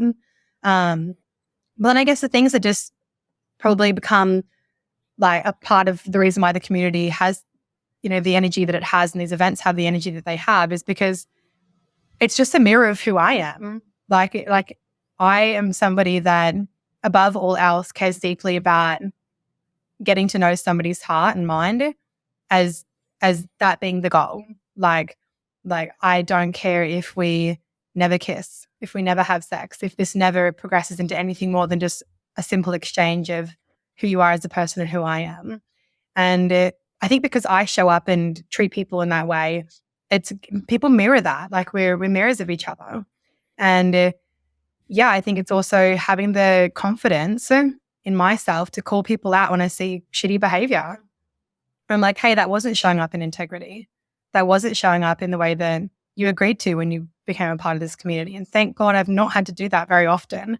It's been one time at a play party where somebody was just nervous and they just drank too much alcohol. And I could see they're not a bad person. That's just the way that they showed up and, tried to handle their own nerves. And again, responsibility was taken for that. Like they knew that they shouldn't have drunk that much alcohol and they took themselves home. But like, I'm not going to, compromise those boundaries that I put in those events where I had to say like, oh, it's okay, no worries. Like you stick around. Like, no, like you knew what the agreement was coming into this. And if you are no longer able to like show up in the way that you need to show up, then that's all right. Let's try again next time. You're a human being. You made a mistake, but take accountability for that and let's do better next time. And that's a big part of it. Like you have to be confident in the values, the principles of what you're trying to create, because as soon as those lines start to get blurred and you let some things, sweep under the rug and other things not, like that's like a weed. Like you don't have to water that and that just grows. Yeah, it's so clear in the way. I love it's so funny. You mentioned like if you want to go play, you can. There'll be, there's some condoms around. I have never seen so many condoms in my life. In one of your play parties, there's just like candy bowls of condoms and lube everywhere. Like obviously safe sex is a really, really, really important part of what you preach as well. That I agree wholeheartedly. It is a reflection of you as a human being. And one of the things that I think I pay you incredible respect and love for is that when people come into the orbit of this community and like also and as has been for the last couple of years, like with our kind of close-knit group of friends, people change, people heal, and so much of that is down to not just you, but like within the open circle, it very much is. There's just this container that is created with an intention of pure love, connection, integrity, honesty, and healing. And watching people, I've invited a few friends or people that I've dated in the past to the open circle, and watching them bloom has been one of the most beautiful. I'm talking about too, just the most beautiful experiences for me to just see, like you said earlier, the open circle is a place where you come and you meet like-minded people. And for so many people who are just in their bones ethically non-monogamous, there's or maybe non-binary or so many different things around the way that people choose to explore their sexuality. There's so much othering of a lot of these different ways of being in broader society, and coming into the space that you create, it heals people. It's so beautiful to watch. I mean, definitely even for me, like, just, we don't have time, but I could go into, some experiences I've had, and really difficult experiences where I've felt a lot of pain within the context of being in, kind of E&M situations, but it's been held so well, both by the community, and that's important, like both by the person that I was seeing and then by the community. The community is important because often the situations that you end up in are not just with one person. There's like multiple people within a certain situation, and you have created such an amazing container for people to bring themselves, heal, show up, learn more about themselves, learn more about other people, learn more about the connection and interrelation between those people. Like, truly, I remember before I went to my first and only sex party, actually, which was one of your play parties, and I was speaking to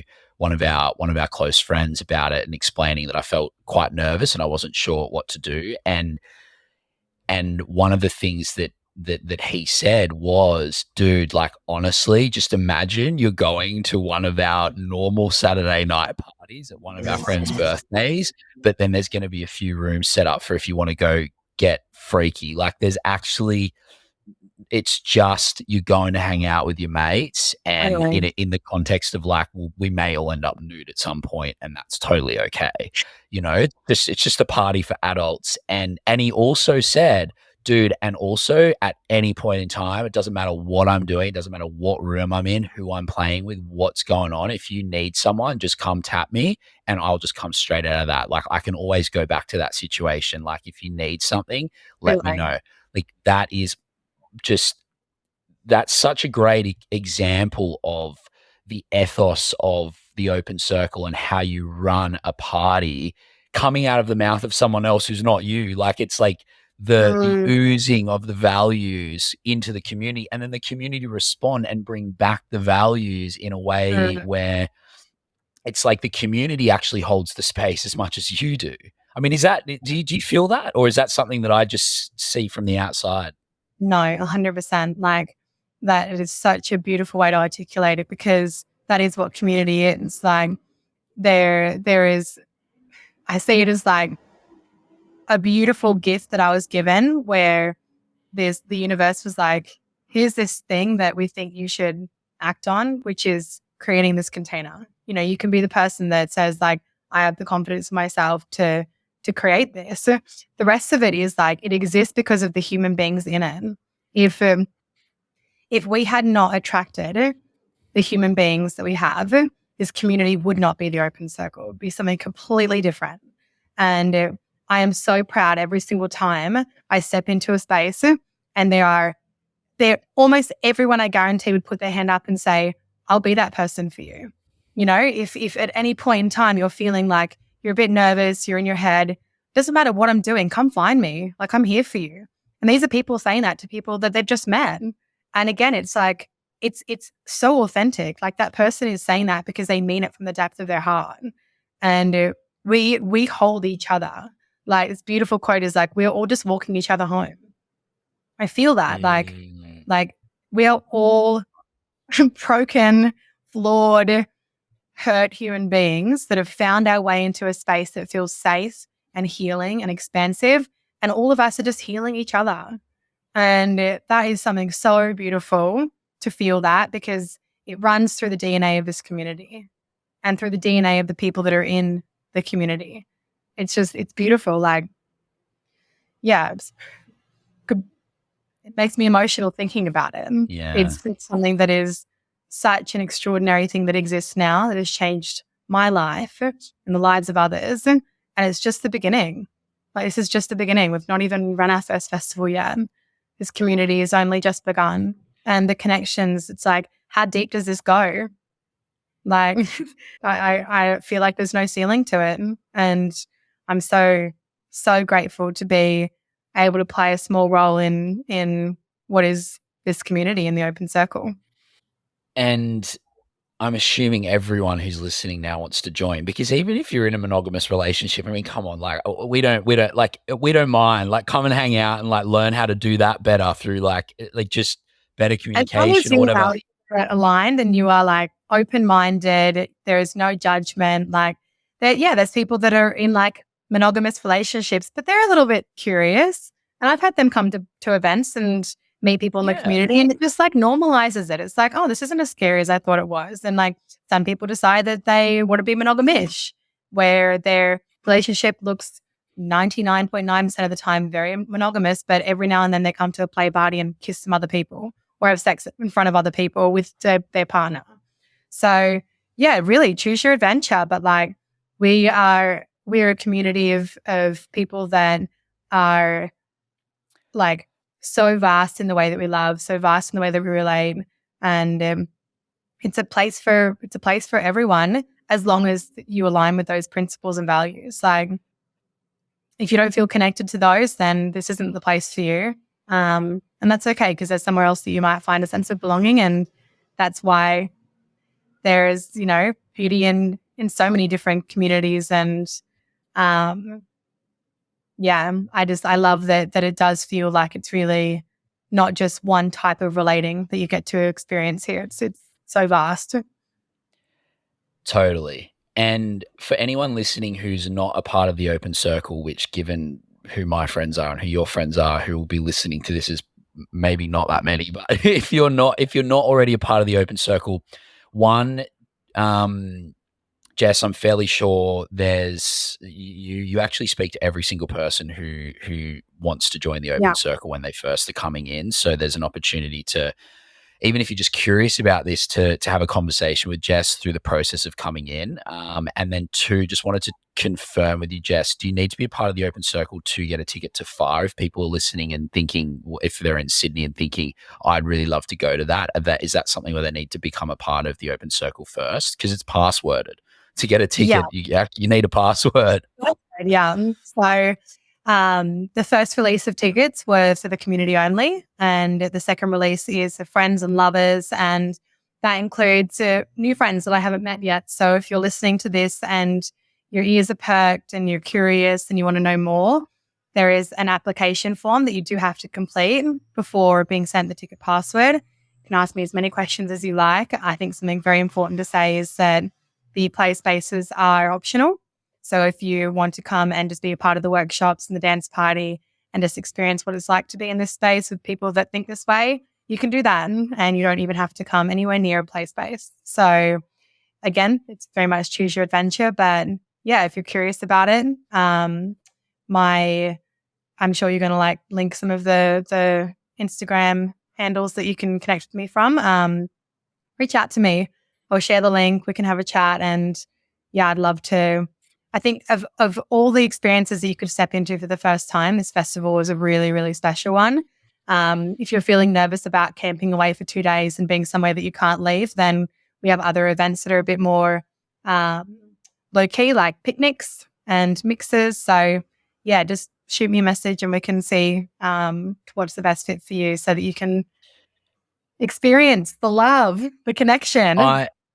I guess for me, like just to your point of how important it is to say that this is something where the play spaces are optional and really this is an exploration rather than wanting to get in and, like it's not all about, like it's really a small part of it. It's about the playing. I know firsthand the way that you create a container is very much around connection first and just hanging out as a group of people first, and then allowing a bunch of human beings who like having sex to just go and do what they like doing as they will, how they will, but it's not the way that the space is created for. And so I know that you're going to do that with FAR. I mean, for instance, I'm fairly sure that we're opening the Saturday with me running a meditation and then you doing cacao, like a cacao ceremony in connection, or there's like, it's very geared towards wholesome connection. And then, like, should you choose to put the devil horns on later at night, then you can, but that is something that you absolutely don't need to be partaking in.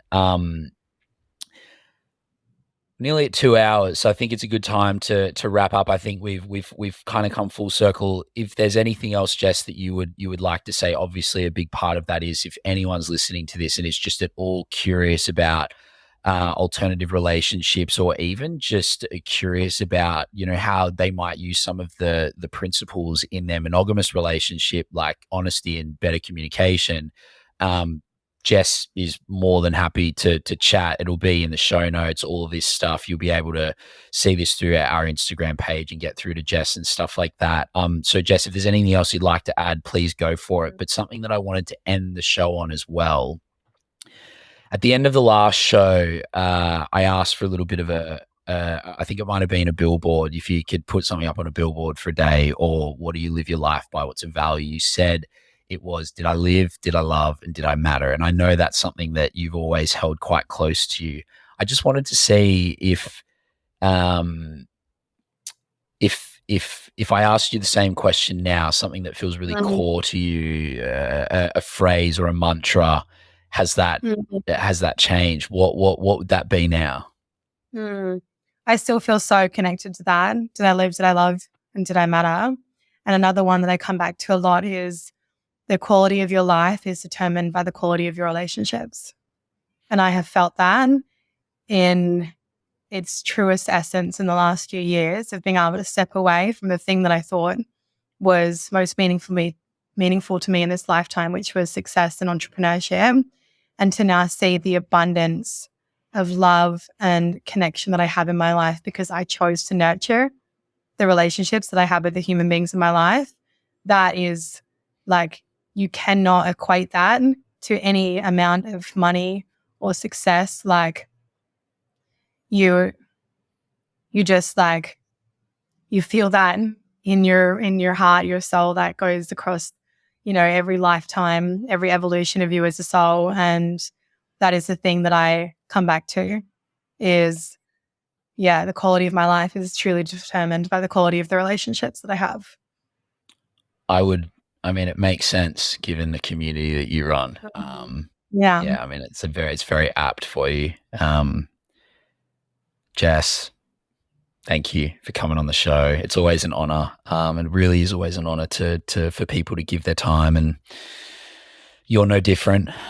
Giving your time to come on and have a yarn with me about, you know, some things that are really deep to your heart and really important to you, and also sharing about your journey, which is, you know, sometimes in some cases not the, you know, there's a bit of vulnerability in that as well. And, you know, to know that's going out for people to listen to it, it really means a lot to welcome you into this little virtual space where we can be real and vulnerable and honest and talk about the things that matter to us. So thank you so much for coming onto Unmapped for the second time. Won't be the last, I'm sure. I really appreciate it. And yeah, thanks for coming on the show. And I can feel like even closing my eyes and just like resting my hand on my heart, like I cannot tell you how grateful I am to be given this opportunity to speak about this part of my life. I've been on a lot of podcasts where this has never felt safe to talk about. And you creating this space and the questions that you've asked and the direction that we've taken, like I feel like this is a reflection of the full breadth of who I am as a human being, and you've been able to let that part of me shine. And I'm so grateful for you and this beautiful creation that is in so many ways the essence of you too, which is Unmapped. And yeah, I'm so proud of you. I'm so grateful for you spending your time and asking me to come on for a second time, and just to be able to talk about these things with you. Like, I feel like my soul is on fire talking about it. And that's a reflection of you creating such a safe container for me to be able to speak about things that I typically wouldn't in a public forum. So thank you. Oh, thank you. That was beautiful. I'm sure we could spend another hour now just crying and telling each other how much we love each other and wanting to give each other a cuddle. But Yeah, I mean, one thing I'll just quickly say is it's so funny because I asked you before we went on air, like, you know, if I could get spicy and ask, like, you know, just talk about some of the raunchy sex party stories and stuff. Just totally wasn't it, was it? Like, it's like you said, that's not what the open Surprisingly circle is. wholesome. It happens. It's surprisingly wholesome. Yeah. Oh, Jess, thank you so much for coming on the show, and to the guys and girls out there that are getting to the end of this. And every thank you gender so much for listening. It's every gender in between as well. Thank you so much for listening, and I hope you got something out of this. Jess is such a wonderful person. I'm so grateful to call you one of my besties. And yeah, I guess this is Mike and Jess signing off. Thanks so much for coming on the show, and thank you for listening, everyone. Peace. Thank you, darling. Oh, so beautiful. Thank you so much for tuning into another installment of Unmapped. I really, really hope you enjoyed the episode. I always have a blast creating them, and it brings me so much joy to share them with you. As I said at the start, I'd really appreciate if you share, follow, and review the show if it feels right for you. I'd also like to thank my great mate Josh Ryan for the magic he makes in post-production, my studio partner Bondi Radio, and Arman at Model Studios for the brand's design. I honestly could not do this by myself, so thank you, thank you, thank you. Until next time, I'm Mike Kelly, and this has been Unmapped.